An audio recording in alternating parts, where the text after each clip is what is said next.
नमस्कार, मी सीमा जळगाव तडका रेसिपीमध्ये तुम्हा सर्वांचे खूप खूप स्वागत करते।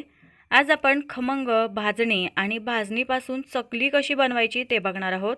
तर ही चकली अजिबात तेलात विरघळत नाही, तेल अजिबात पित नाही। तर या भाजणीच्या चकलीसाठी आपल्याला काय साहित्य लागतंय ते आपण बघूया। इथे मी 4 कप स्वच्छ धुवून वाळवून घेतलेले तांदूळ घेतलेले आहे। तांदूळ तुम्ही इथे कोणताही वापरू शकता, जाड आणि जुना तांदूळ घ्यायचा। रेशनिंगचा तांदूळ मी इथे घेतलेला आहे। तांदळाच्या निम्मे चना डाळ घेतलेली आहे, म्हणजेच हरभऱ्याची डाळ आहे। तांदळाच्या निम्मे 2 कप आणि चना डाळीच्या निम्मे मी इथे मूग डाळ घेतलेली आहे, 1 कप मुगाची डाळ आहे। त्यानंतर मूग डाळीच्या निम्मे म्हणजेच अर्धा कप एवढी मी इथे उडीद डाळ घेतलेली आहे। इथे सर्व वस्तू अगदी स्वच्छ धुवून वाळवून घेतलेल्या आहेत। तर तांदूळाच्या निम्मे हरभरा डाळ, हरभरा डाळीच्या निम्मे मुगाची डाळ आणि मूग डाळीच्या निम्मे इथे आपण उडीद डाळ घेतलेली आहे। पोहे आपल्या अंदाजाने घेतले तरी चालतील किंवा मग पोहे आणि मूग डाळीचं प्रमाण तुम्ही समान ठेवू शकता। व्हिडिओत बघत आहात तुम्ही, हा मेजरिंग कप आहे, त्या मेजरिंग कपाने मोजून मी इथे सर्व प्रमाण मोजून घेतलेलं आहे। त्यानंतर 1 चमचा एवढा साबुदाणा घ्यायचा आहे। साबुदाणा खूप जास्त अजिबात घ्यायचा नाही, साबुदाणा जास्त झाला तर चकली वातळ होते। त्यानंतर इथे 4 चमचे एवढे मी धणे घेतलेले आहेत। धण्यांमुळे आपल्या या भाजणीला, या चकलीला छान सुगंध येतो आणि स्वाद येतो। 2 चमचे भरून इथे जिरं घेतलेलं आहे आणि आता हे सर्व साहित्य मी इथे स्वच्छ धुवून वाळवून घेतलेलं आहे, ते आपण आधी भाजून घेऊया। तर इथे कुठलीही जाड बुडाची कढई तुम्ही वापरू शकता। आता इथे मी ही कढई गरम करायला ठेवलेली आहे। दुसऱ्या बाजूला एक परात मी हाताशी ठेवलेला आहे, म्हणजे आपण भाजलेली वस्तू अगदी पटकन आपल्याला या परातामध्ये काढून घेता येते। आयत्या वेळेला आपली धावपळ होत नाही, घाई होत नाही। तर आता सर्वात आधी आपण इथे स्वच्छ धुवून वाळवून घेतलेले 4 कप हे तांदूळ भाजून घेणार आहोत। ज्या तांदळाचा भात अगदी छान मोकळा सुटसुटीत होतो असा कुठलाही तांदूळ तुम्ही या भाजणीसाठी, या चकलीसाठी वापरू शकता। रेशनिंगचा तांदूळ मी इथे घेतलेला आहे, स्वच्छ धुवून घेतलेला आहे। बऱ्याच बायकांना प्रश्न असतो की ही भाजणी आणि हे साहित्य स्वच्छ धुतल्यानंतर उन्हात वाळवायचं की सावलीत किंवा पंख्याच्या हवेखाली। तर तुम्ही उन्हात वाळवलं तरी काहीही प्रॉब्लेम नाही, आपण ही भाजणी भाजूनच घेतो आहे, त्यामुळे ही स्वादच येतो आणि चांगलीच जमून येते। तर इथे तांदूळसुद्धा अगदी छान भाजून झालेले आहे, हाताला सुद्धा छान गरम लागत आहे। आता काढून घेऊया परातामध्ये।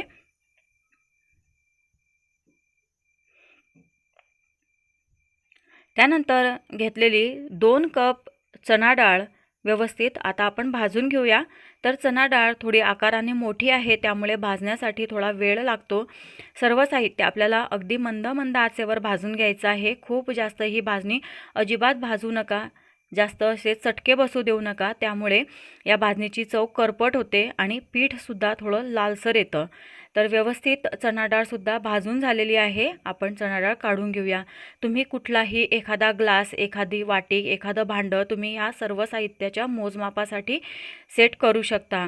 ज्या ग्लासाने, वाटीने तुम्ही तांदूळ घेतलेले आहे, त्या तांदळाच्या अगदी निम्मे निम्मे आपल्याला सर्व वस्तू इथे घ्यायच्या आहेत।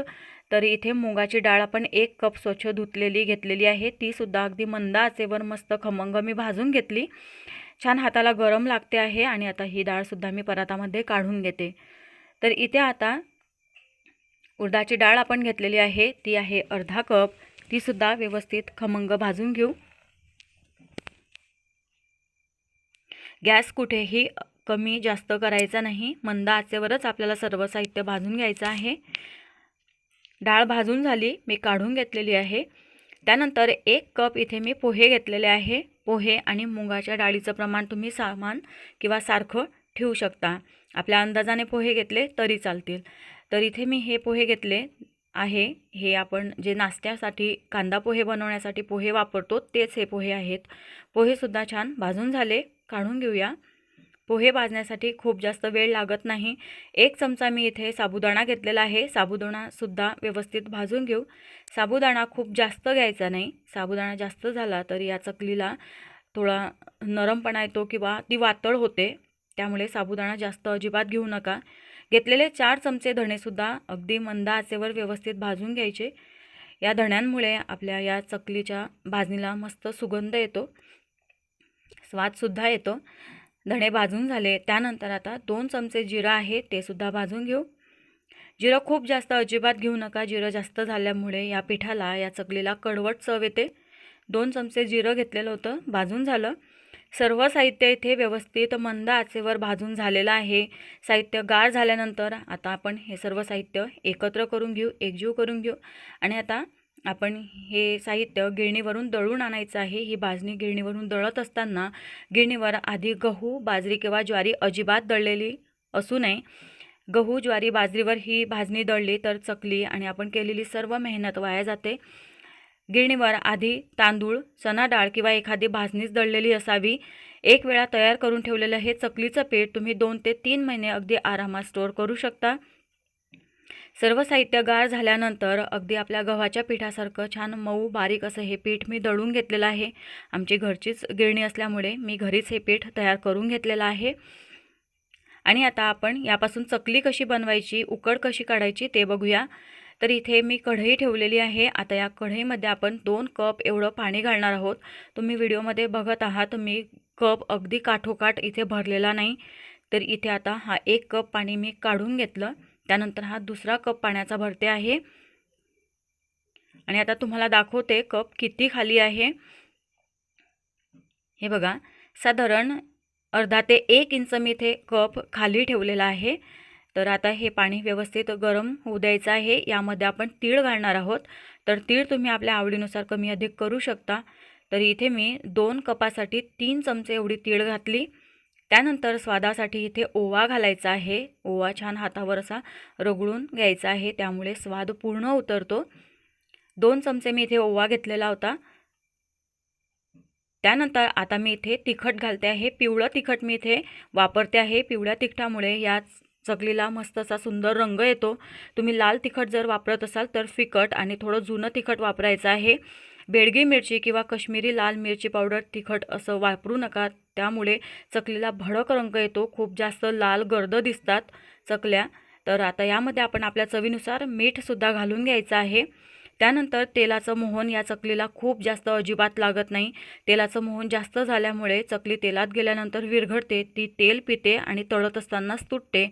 तर आता इथे 2 कप पिठासाठी मी 2 चमचे आणि अगदी किंचित थोडं वर तेल असं घेतलेलं आहे. तर आता इथे या पाण्याला मस्त उकळी आलेली आहे. गॅस मी आता इथे बंद केला आणि आता याची थोडी वाफ जाऊ द्यायची आहे आणि हे पाणी थोडं संथ किंवा शांत होऊ द्यायचं आहे. तुम्ही पाहू शकता आता इथे गॅस बंदच आहे. आणि आता यामध्ये ज्या कपाने आपण पाणी मोजून घेतलं त्याच कपाने मोजून मी इथे 2 कप एवढी ही भाजणी घेते आहे. तर भाजणी कपामध्ये भरत असताना कप खूप जास्त दाबूनसुद्धा भरू नका, नाहीतर पाण्याचं प्रमाण कमी होऊ शकतं. आणि आता व्यवस्थित हे पाणी आणि हे पीठ एकजीव करून घ्यायचं आहे. तर आपल्याला इथे अगदीच गॅस सुरू असताना उकड अजिबात काढायची नाही. आपण उकळीच्या मोदकांसाठी जशी उकड घेतो तशी इथे उकड आपल्याला अजिबात घ्यायची नाही. तेवढी मऊ जर उकड तुम्ही घेतली तर चकलीला काटेही येत नाही आणि ती चकली नंतर मऊ होते. तर अशी हातावर तुम्ही एखादा गोळा घेऊन चेक करू शकता. हे बघा, अगदी छान मऊ असा हा गोळा होतो आहे. आपण अगदी व्यवस्थित इथे उकळी काढून घेतलेली आहे पिठाला. आता यावर 10 ते 15 मिनटं असं झाकण ठेवायचं आहे आणि असंच हे राहू द्यायचं आहे. आता इथे 10 ते 15 मिनटं झालेले आहेत आणि आता हे पीठ मी एका परातामध्ये काढून घेते आहे. जर तुम्हाला वाटलंच की हे पीठ खूप जास्त कडक आहे तर अशा वेळेला तुम्ही थंड पाण्याचा हातसुद्धा या पिठाला लावून हे पीठ मस्त असं चुरून थोडं मऊ करून घेतलं तरी चालेल. खूप जास्त हे पीठ मऊ अजिबात भिजवू नका, त्यामुळे चकलीला काटे येत नाही आणि ती चकली तळायला जमत नाही, तिचा आकार बिघडतो आणि ती मऊसुद्धा होते. तर आता हा गोळा भिजवून झाला. तेलाचा हात थोडा मी घेतलेला आहे. हाताला थोडं तेल लावून हा गोळा असा व्यवस्थित मळून घेतला. तुम्ही पाहू शकता अगदी मस्त असा मऊ हा गोळा मळून झालेला आहे. बोट यामध्ये थोडं टोचून बघायचं, आजूबाजूला जर क्रॅक गेला तर समजायचं हा गोळा खूप जास्त घट्ट आहे. तर इथे मी हा साचा घेतलेला आहे आणि याच्यामध्ये मी हा एक चकलीचा जो शेप आहे तो वापरते आहे. तो साचा मी इथे घेतलेला आहे. त्याची जी खरखरीत बाजू आहे, खडबडीत बाजू आहे, ती बाहेरच्या दिशेने ठेवायची, म्हणजे चकलीला काटे सुंदर येतात. आणि तेल लावून असा हा साचा व्यवस्थित ग्रीस करून घ्यायचा आहे. साचा किंवा सोऱ्या तुम्ही म्हणू शकता. आणि आता यामध्ये व्यवस्थित असा हा गोळा थोडा लांब आकार देऊन भरायचा आहे। तर हा पिठाचा गोळा या साच्यामध्ये भरत असताना यामध्ये हवा अजिबात राहायला नको, व्यवस्थित दाबून असा हा साचा भरायचा आहे, म्हणजे चकली पाडत असताना ती तुटत नाही। हवा राहिली तर ती चकली तुटते। तर व्यवस्थित मस्त भरून घ्यायचा। थोडा घास इथे जास्त झालेला आहे म्हणून मी काढून घेतला। आणि आता हा साचा असा व्यवस्थित बंद करायचा। सुरुवातीला थोडा असा दाबून यातला सुरुवातीचा थोडा असा घास काढून घ्यायचा चकलीचा, यामुळे जर हवा असेल साच्यामध्ये भरलेली तर ती निघून जाते। आणि आता हा जो राहिलेला गोळा आहे आपण भिजवून घेतलेला चकलीचा, हा व्यवस्थित झाकून ठेवायचा, म्हणजे याला हवा लागत नाही आणि हा कडक होत नाही। तर यावर मी असं पातेलं उलटं मारून घेतलेलं आहे। त्यानंतर इथे मी एक परात घेतलेला आहे, एक ताट घेतलेला आहे, तेल लावून ग्रीस करून घेतलेला आहे। आता यावर आपण अशी ही व्यवस्थित चकली पाडून घ्यायची आहे। चकली पाडत असताना सुरुवातीचं टोक व्यवस्थित बंद करायचं। आणि तुम्हाला जर लहान मोठ्या ज्या आकाराच्या चकल्या तशा आवडत आहेत तशा वेढ्याच्या तशा इथे चकल्या तयार करून घ्यायच्या आहे। आणि शेवटचं टोकसुद्धा अगदी व्यवस्थित असं बंद करून घ्यायचं, म्हणजे तेलामध्ये हे टोक सुटत नाही आणि चकली व्यवस्थित तळली जाते। तुम्ही पाहू शकता अगदी मस्त अशी आपली चकली पाडली जाते आहे, अजिबात तुटत नाही। काटेसुद्धा तुम्ही बघू शकता, अगदी सुंदर असे काटे इथे आलेले आहेत।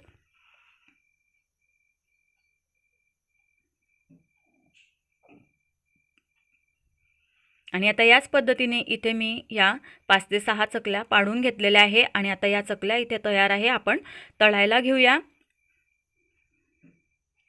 तर चकल्या पाडत असतानाच मी साईडला इथे गॅसवर तेल गरम करायला ठेवलेलं होतं। गॅसवर तेल गरम करत असताना सुरुवातीला हे तेल तुम्ही मस्त असं कडक गरम करून घ्यायचं आहे आणि यामध्ये चकली सोडायची आहे। चकली सोडल्यानंतर तुम्ही ही चकली मंद मंद गॅसवर तळायची आहे।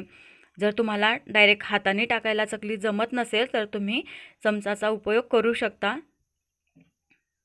झाऱ्यावरती चकली घ्यायची आहे आणि अलगद तेलामध्ये सोडायची आहे। एक बाजू व्यवस्थित तळून झाली की चकली बरोबर वर येते, झाऱ्याला थोडी कडक जाणवली की मग त्याची बाजू पलटायची आहे आणि दोघी बाजूनी व्यवस्थित मंद आचेवर मस्त तळून घ्यायची आहे। तुम्ही पाहू शकता चकली अगदी मस्त काटेदार तळून झालेली आहे, तेलात अजिबात विरघळलेली नाही। आणि आता ही चकली आपण काढून घेऊया। याच पद्धतीने आपण सर्व चकल्या तळून घेणार आहोत। तर तेल खूप जास्त थंडही नसावं आणि खूप जास्त गरमही शेवटपर्यंत नसावं।